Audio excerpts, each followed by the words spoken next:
What makes Al really good at what he does is he knows his numbers absolutely. Without fail, he watches them all the time. He continually kept his eye on building a process that would eventually be able to scale. Welcome to the Small Business Safari, where I help guide you to avoid those traps, pitfalls, and dangers that lurk when navigating the wild world of small business ownership. I'll share those gold nuggets of information and invite guests to help accelerate your ascent up that mountaintop of success. It's a jungle out there, and I want to help you traverse through the levels of owning your own business that can get you bogged down and distract you from achieving your own personal and professional goals. So strap in, adventure team, and let's take a ride through the safari and get you to the mountaintop.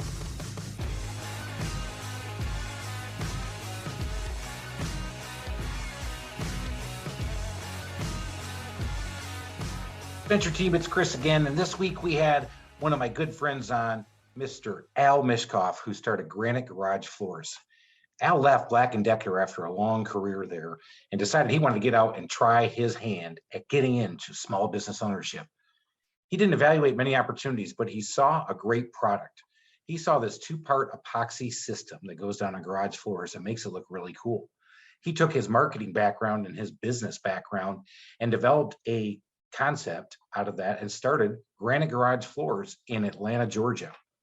He did a good job of evaluating not only the product, but where the need was. He identified his niche market. He identified where the marketing would work best to allow him to get to the customers who would really enjoy this. Because let's face it, Granite Garage Floors is really a two-part epoxy system. You're painting your garage, man. Is that something everybody wants?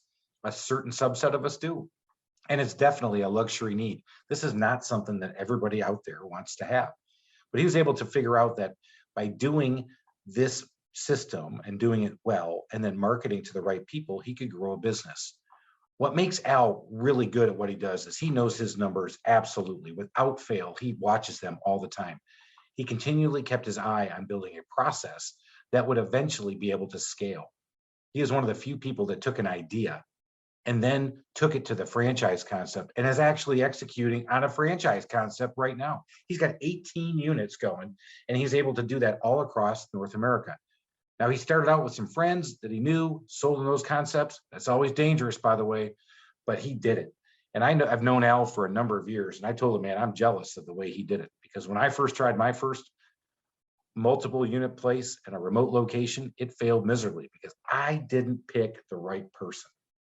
Al does a great job of figuring out who the right person, the right fit for this business will be, and helps and gets them up so they can get to their own personal and professional success. He helps get them up that mountaintop of success by using his system, following his numbers, and going after the market that he really wants to get after.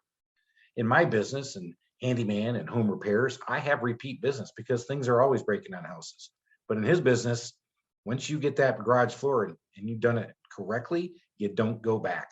So he has to keep continually finding new customers through referrals, through marketing, through advertising, and finding that right niche.